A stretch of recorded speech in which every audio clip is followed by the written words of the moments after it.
This is the DJI OSMO 4 SE. And today, we're going to test it out.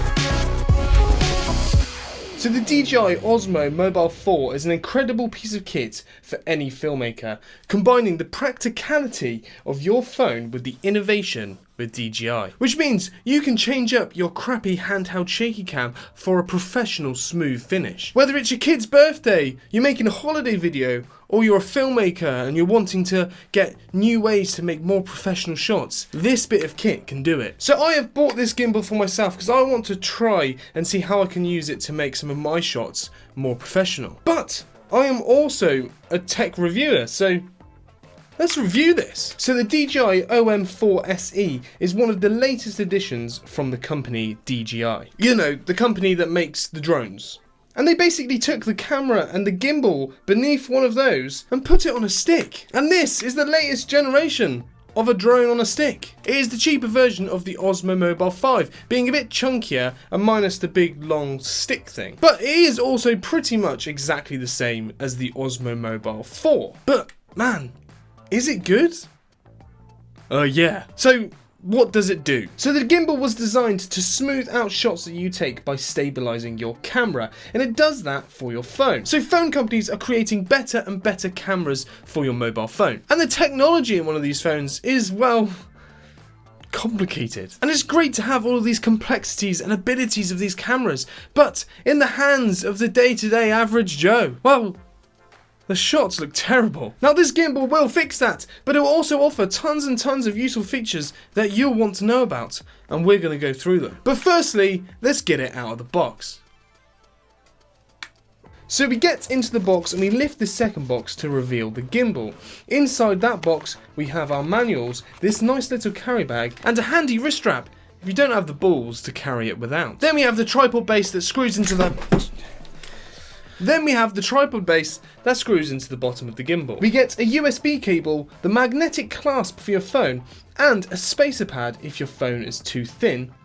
And then, obviously, the gimbal itself. It isn't heavy, it's got a weight to it that makes it feel quality, but it's not going to tire you out having to hold it. Ultimately, I really like the design. It looks very minimalist and gives some futuristic vibes. But it also has the contoured rubbery grip, which feels good in my hand. Now, with my sized hand, nothing feels too big or small on the gimbal. I would say that I have normal sized male hands. Like, how do I compare my hands with you?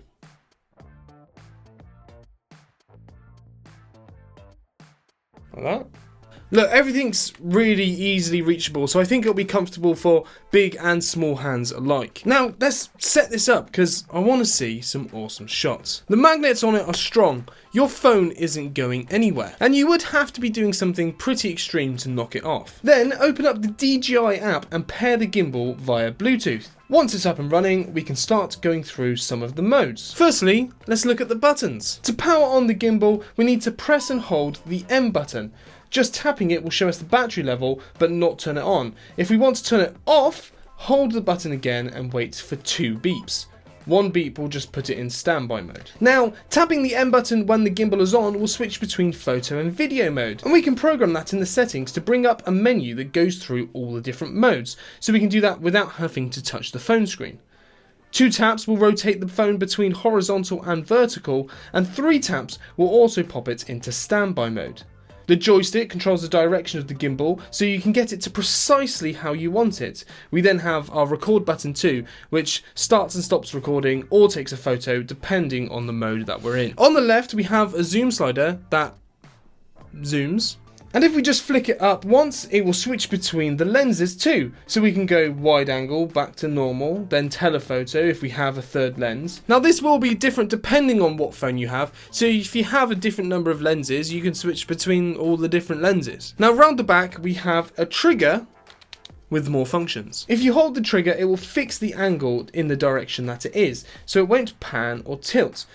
Then if you tap it once, it will track whatever is in the center of the frame. A person, an object, whatever. If you tap it twice, it will recenter the gimbal, and if you tap it 3 times, it will switch between the front and the rear camera. Lastly, if you tap it once and then hold the trigger, it will enter sport mode. This will speed up how quickly the gimbal reacts and follows your movements, which means you can record high-speed things happening very easily and quickly. And look, that was a lot to go through, so play that bit back if you want to go through it in a bit more detail. Now, on the left of the gimbal, we have a charging port and a USB socket. So we can plug in a charging cable and then plug that into our phone if our phone's running low on battery, and use this as a battery pack. Now the battery in this will last a lot longer than the battery on your phone. So if you're going out on a long shoot, or like me, you leave the house with 13% battery left on your phone, then this will be fantastic for you. The gimbal also folds quite nicely, so you can sort of just fold it away like that, and it's easy to pack away. And then when you want to get it back out again, how easy is that? So we've got to review this thing. So I decided to head out of my cramped little office and into the real world where I could get some shots. So I hopped in a car and I headed somewhere nice.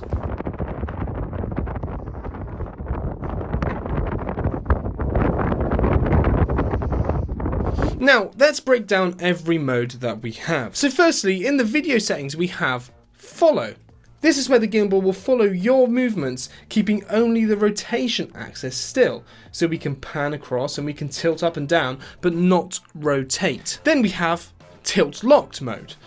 Now, that makes it quite obvious. You can do all the same things, but the tilt is locked, as well as the rotation. So you can pan across, but when you move the gimbal up and down, it will keep that tilt locked in place. Then we have FPV mode. This unlocks all of the axes and creates a much less natural shot, but one that's much more dynamic, where you can bed round corners, or you can create a much more unstable, dizzy feel. We can also lock all of the axes by holding down the trigger, so no matter how you move it, everything stays in the same place. Now we have a spin shot mode.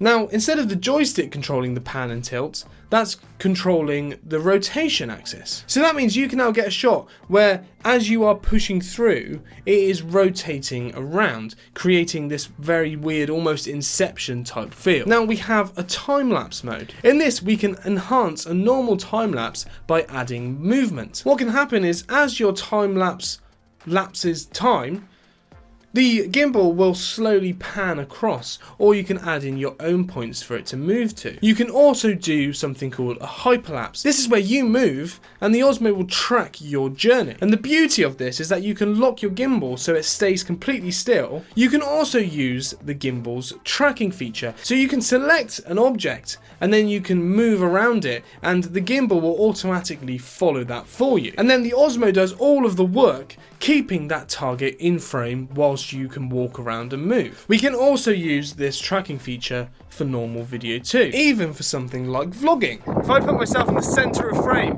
and then tap the button at the back, it will start tracking my face.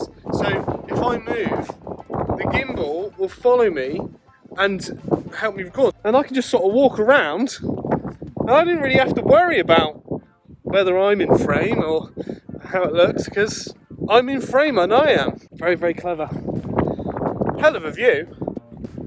Shame my ugly mug's ruining it. Now, it's not just video you can use this for. You can also use it for taking photos, whether it be keeping the right angle but getting into a difficult position, or for something like panoramic shots. Now, we do have quite a few cool panoramic modes where the gimbal does all of the work of the panorama, but the OSMO also has the capability of combining horizontal and vertical panoramas together to create a larger grid. And you can also use this cool feature to get a cool panorama with you and your friends. Yeah, you can clone yourself. I don't have any friends. And all of this happens in the DJI Mimo app, where you can access all of your different modes and your advanced settings for the gimbal. And it doesn't just do that, it also gives you ways of connecting with people socially, and also tips and tricks for controlling and using your OSMO. Now, am I happy with it? Am I happy that I bought it? Yes, 100%. First of all, I'm really liking just being able to level up my normal sort of home video shots, but I can use it in things like doing tech reviews too. And here you can see how I used it in the intro of my last video on this projector. So this is probably one of the most colour accurate projectors I have seen. In fact, for home entertainment, movies, and even gaming, this is one of the best I've tried. And ultimately, I'm convinced it would blow you away too. This is the BenQ W1800i. But why did I buy this one and not the Osmo 5 or the older one, the Osmo 4? Well, there's a good reason for that. The price. Now, the Osmo 5 is a bit smaller. There's a few very minor differences. It's got a big pole that extends it out, which, I mean, is a nifty little feature, but it costs a lot more. This one only cost me £85, and this is the price in the US. Now compare those prices to these prices of the Osmo 5, and you can see why I picked this one. And I am so happy with it. Should you be considering something like this? Well, I wanted to find a way of leveling up how I took my footage, and I was looking at the options of getting a new camera, which comes with a lot of great positives, but a huge price tag if I want to get something better than my iPhone 12, which I'm using now. And actually, the amount of creativity and flexibility this now offers me for £85, which is so much less than what I would be spending on a new camera, I am massively happy with it. And if you're like me and you want to find a way of leveling up your footage, whether it's giving you new creative uses for it, but also just giving you something that will just make it a lot easier to get a smoother, more stable shot, then this could be for you, and it is at an affordable price. So guys, what are your thoughts on the DJI OM4 SE? Do you think it's worth it? Do you like it? Are you planning on getting one? Have you already got one? Put a comment down below and I'll see you in the next one. Need to put the wrist strap on.